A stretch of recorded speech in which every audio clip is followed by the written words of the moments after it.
नमस्कार दोस्तों, मैं रोहित सुंदरम अकेडमी के प्लेटफॉर्म पर आपका स्वागत करता हूं। जैसे कि आप सभी जानते हैं, साइकोलॉजी के इंटरव्यू का दूसरा और अंतिम दिन है। सीधा जुड़ते अभ्यर्थी से क्या रहा आज के रुझान। सर बहुत बहुत स्वागत है आपका। धन्यवाद। सर आपका संक्षिप्त परिचय दीजिए। मेरा नाम आकाश शर्मा है। मैं मध्य प्रदेश के ग्वालियर ज़िले से हूँ। अभी वर्तमान में मैं DIPR जो defence institute of psychological research है दिल्ली में, वहाँ पर अभी एज अ JRF काम कर रहा हूँ। जी, तो कैसा रहा आपका अनुभव? अनुभव काफ़ी अच्छा रहा। कोष्टी नरेंद्र कुमार कोष्टी सर का बोर्ड था, तो मैंने उसमें अपना साक्षात्कार तो कैसा रहा प्रश्नों का क्रम? प्रश्नों का क्रम सर से स्टार्ट हुआ था, कोष्टी सर से। तो उन्होंने सबसे पहले मुझसे क्वेश्चन पूछा, कहाँ से हो आप, अभी क्या कर रहे हो दिल्ली में।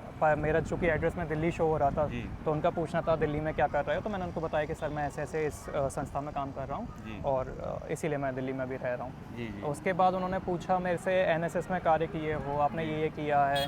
तो NSS में स्वामी विवेकानंद जी के बारे में आपने सुना होगा। तो मैंने उनको बताया, जी हाँ सर, स्वामी विवेकानंद जी के बारे में मैंने सुना है। तो उन्होंने बोला उनके बारे में कुछ बताइए। और शिकागो गए थे वो एक बार, किस डेट को गए थे, क्या काम किया था। तो मैंने उसके विषय में उन्हें संक्षिप्त में बताया। उसके बाद सर ने मुझसे एक प्रश्न और किया था। NSS में उन्होंने पूछा था कि NSS का गान कौन सा है, क्योंकि मैं NSS में वॉलंटियर रहा।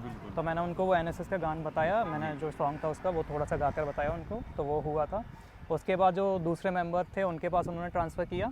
दूसरे मेंबर ने जिस ऑर्गेनाइजेशन में अभी काम कर रहा हूँ उससे संबंधित मेरे से पूछा। तो उनका पहला प्रश्न था कि DIPR का जो भी हिस्ट्री रहा है, कैसे वो एस्टेब्लिश्ड हुआ है, उसके बारे में कुछ बताइए। तो मैंने DIPR का एक संक्षिप्त परिचय दिया। उसके बाद सर ने मुझसे पूछा कि उसमें एक लाइब्रेरी, आप उसमें कभी गए हो क्या। तो मैंने कहा बिल्कुल सर, जाना होता है। तो उन्होंने पूछा उसमें कुछ जर्नल्स हैं, उन जर्नल्स के नाम बताइए। तो मैंने उन्हें एक दो नाम बताए उसके। उसके बाद सर का एक आध प्रश्न उन्होंने और किया था, परंतु वो मैं अभी याद नहीं कर पा रहा हूँ। फिर तीसरे जो मेंबर्स थे उनके पास गया।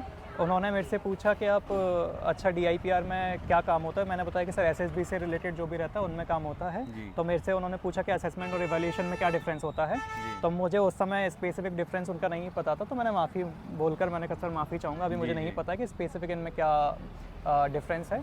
उसके बाद उन्होंने मेरे से पूछा कि साइकोलॉजिकल असेसमेंट में हम क्या क्या असेस करते हैं, जब हम असेसमेंट करते हैं। तो मैंने उसके विषय में उनको बताया।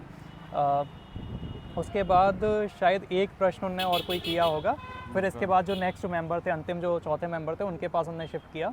फिर वो हो सकता है राजनीति विज्ञान के प्रोफेसर रहे हों, तो उन्होंने मेरे से राजनीति विज्ञान के कुछ प्रश्न पूछे। क्योंकि मेरा BA में सब्जेक्ट भी था, तो एक वो कारण भी हो सकता है।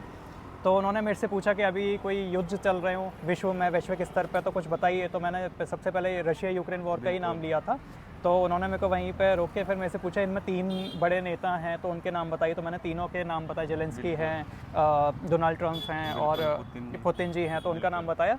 फिर उन्होंने मेरे को मुझसे पूछा कि आप इनकी साइकोलॉजिकली कैसे इनको देखते हो, उनकी पर्सनैलिटी को असेस करके बताइए। तो मैंने उनका कुछ बातें बताई। फिर सर ने उसके बाद मेरे से पूछा कि मोदी जी और डोनाल्ड ट्रंप एक सेम नीति पर फोकस कर रहे हैं, वो कौन सी नीति है। तो उन्होंने खुद ही उसका आंसर दिया कि अमेरिका फर्स्ट और इंडिया में इंडिया फर्स्ट हम सेम नीति है, तो उस पर काम कर रहे हैं। उसके बाद आई थिंक यही मेरा लास्ट प्रश्न रहा था। उन्हें कितनी देर चला आपका इंटरव्यू मुझे लगता है 10, 12, 15 मिनट के आसपास यही रह रहे हैं सभी के, तो लगभग इतना ही मेरा रहा। ठीक है सर, बिल्कुल बहुत बहुत धन्यवाद और बहुत बहुत शुभकामनाएं। Thank you sir, thank you so much.